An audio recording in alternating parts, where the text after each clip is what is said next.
It is the Blitz here on San Antonio Sports Star, ESPN AM 1250, 94.5 FM. I'm Jason Menix. We're live out at the JW Marriott High Velocity Sports Bar.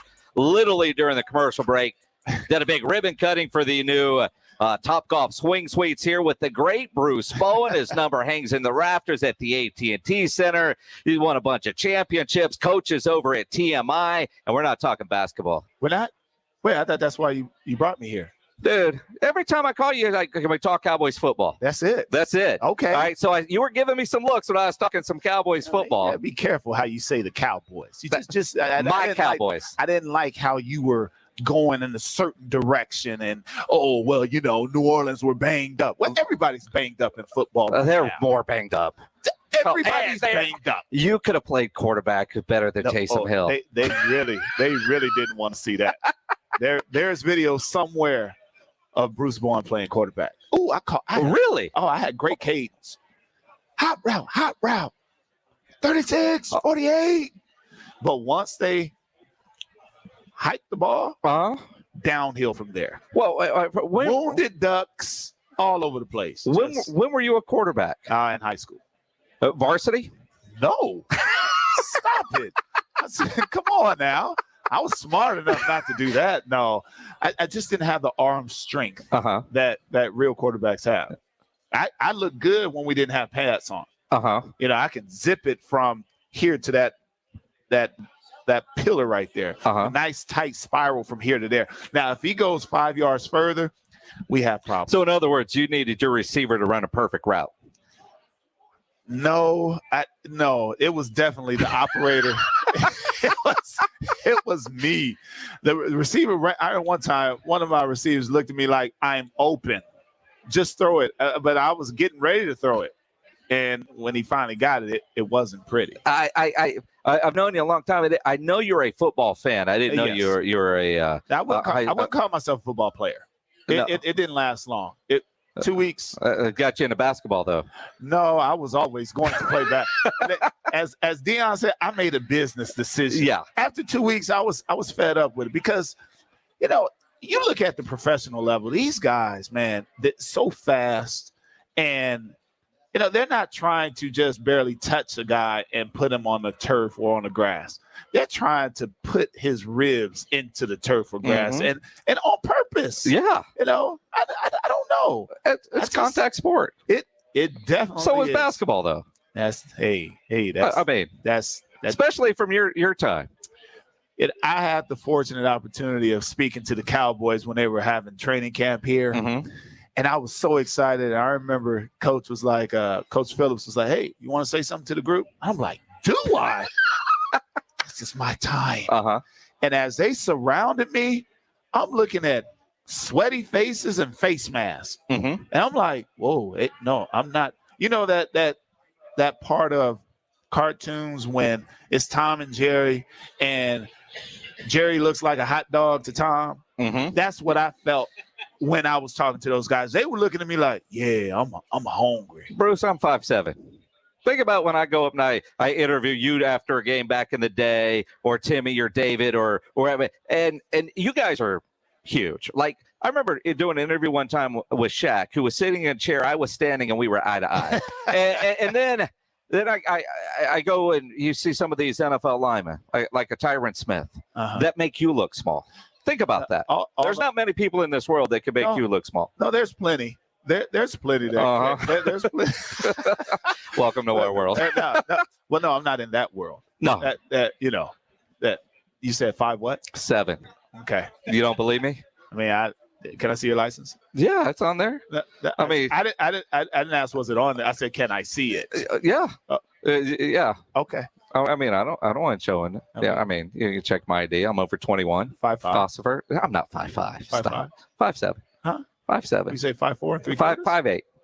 Do I hear now that? Do I hear 5'9" if I'm standing on the table? This is taking a change. We will go that way. Bruce Bowen joining us here on the Blitz. Honestly, man, your Cowboys, my Cowboys, yes. They're in a funk. As a pro athlete, when You look at Dak, and I look at Dak, and he seems to be off right now. For whatever reason, he's 3 press conferences in a row says we're a pissed-off team. I want to see a pissed-off Dak dial in and go play, but he seems off target. How does a pro athlete get himself out of a slump? Well, I think first and foremost, it's about the confidence. You have to believe that, you're going to be all right. And I don't feel like he's questioning his confidence. What I think is you take a year off and you're trying to get back, and there are things that he just can't do right now from a physical standpoint that he used to do, as far as, let me get out of the reach of this lineman, or let me scramble over here. Yeah, it looks good right now, but at the same time, they're all still trying to get over certain things. He's knocking the rust off right now. And when you take CeeDee Lamb out of the lineup and you have our other receiver who's in protocol, Amari Cooper, it's not a lot to work with. And so now that receiver that maybe was the third target, he becomes number one. Mm-hmm. And now you have other guys you have to trust, and you're still trying to get a good grasp of what you all are doing. So I just feel like he just has to stay the course, and everything will work out, because you're under great tutoring right now. So as they continue to move forward, I think he'll be all right. They win this week against Washington? Yes. It's a must. See, for me, it's not about looking past the record or looking at Washington as in, it's Washington, we'll get this. I think that's plagued the Cowboys for years. We're going to win because we're doing well right now. Uh-huh. No, you have to come.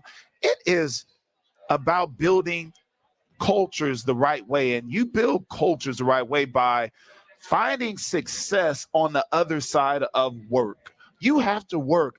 No matter if it's a team that's only won one game or a team that's number one in their division, you have to continue the process of learning how to work at a pace right here. That's what the great teams did. That's why, Aikman and Irvin used to go at it, because Aikman understood, hey, it's about the work. Now, Irvin understood that as well, but Irvin wanted the ball. But Aikman was strong enough to say, not right now. We're going to get the ball to number 22 and let him run. Next thing you know, we're going to do what? Play action. And we're going to hit you for a nice ball. Make sure you catch the ball, Michael. You sound like a coach.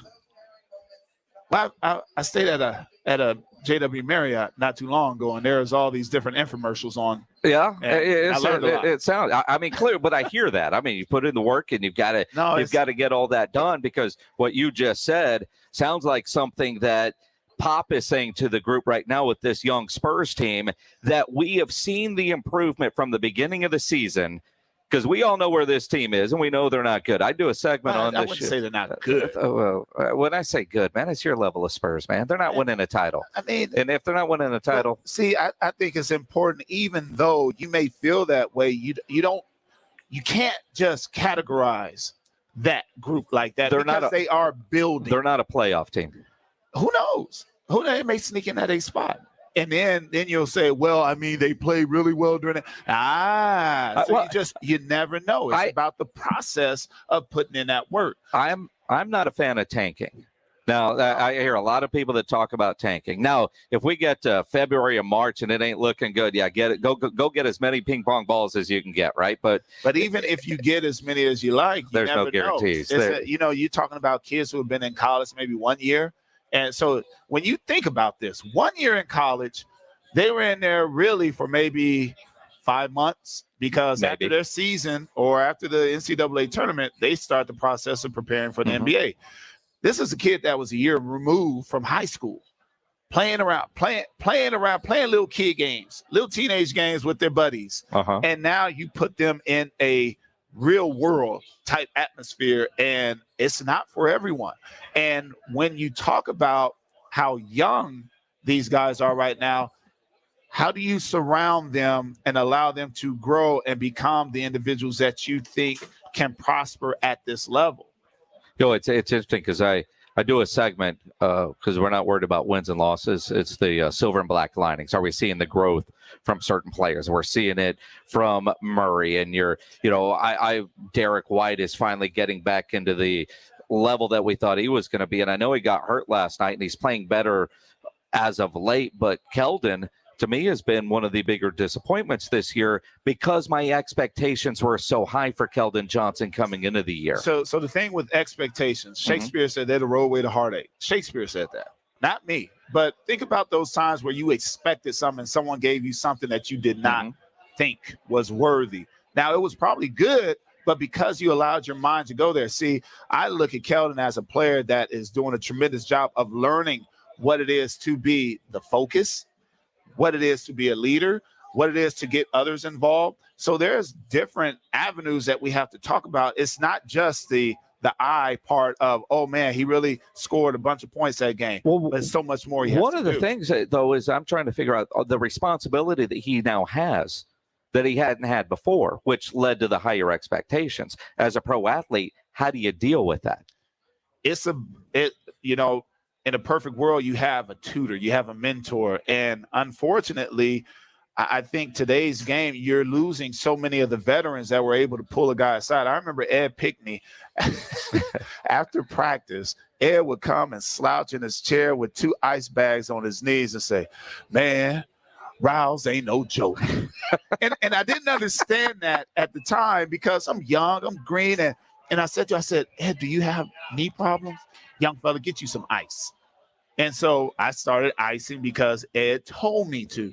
Then I started watching Ed and how he was a professional every single day. There would be times that Ed may not play for 5 games straight, but you couldn't tell by his preparation. So as young players see individuals leading by example and showing them the tools and the trade that's necessary for you to have longevity in this game and still continue to impact, that's where you learn. It's hard when you put someone out there and say, hey, go ahead, do what you like. I remember I had a situation with my sons one time. We're at Baskin Robbins, and I said, hey, you guys get what you want. Now, I know that they like cookies and cream and vanilla. That was all I should have said. There's 31 flavors that they're looking at, and we're there 10 minutes, and I'm like, what's your problem? Come on, what do you want?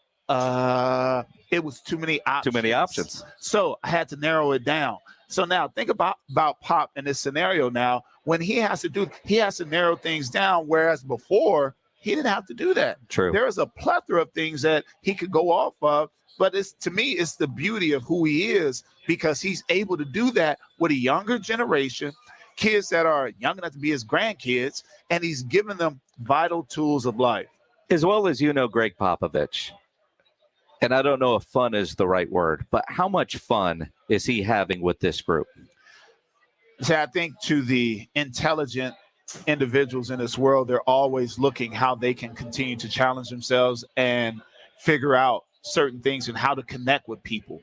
So I think he's having a blast as far as the connection. There'll be times we lose by 20 and he come in, he said, whoa, fellas, this is good stuff.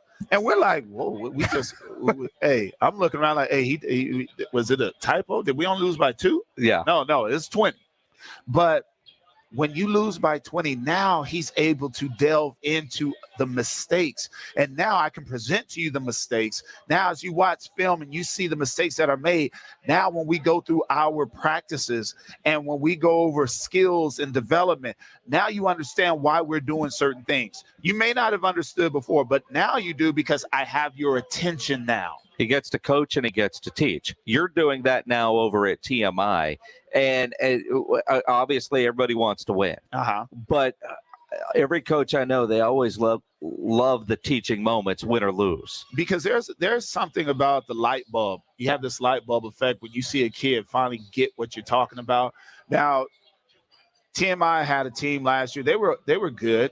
They made it to the playoffs, second round of the playoffs, and lost to the eventual state champ. But our kids right now are learning what it takes to compete. So when we go to Houston and we go 2-2 in a tournament and we have a game where we just didn't compete just for 2 minutes, and now they're starting to see how they've lost game, or I should say we've lost games in a variety of ways. It's been a foul. It's been a bad pass. It's been a turnover. So all those things go into the whole mixture, or I should say the ingredients of creating that success that you're looking for. It doesn't happen like that. There are very few UNLVs with Larry Johnson, his first year there, and they win it all. or the Fab Five that went to the NCAA tournament, and to be able to go there and have the success that they had during the year, that's unheard of with freshmen. No, it takes time. So our kids are starting to understand that it's the practice that we're putting in. It's all those moments, us being together, learning one another, learning what it takes as far as when we play a team where we should win this game, but we have to show up and we have to respect that opponent, because those opponents have been able to upset other teams because of lack of preparation. He is Bruce Bowen, Spurs legend, coach over at TMI. How's your golf game, man? Man, you know what? Like every retired guy's? Good. Some of them are good. See, you can't get me with that one. No, my game, I'm going to say this. As much as I play, I am where I should be.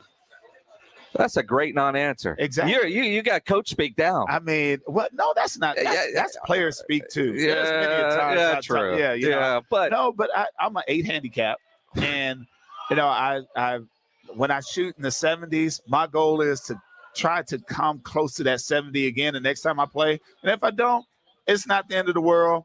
I love the fact that I can watch a professional golfer hit a ball in the water, and he doesn't say, he just takes the ball from his caddy, gets it knee high, and he drops, and he's on with it because he's moved past that certain infraction.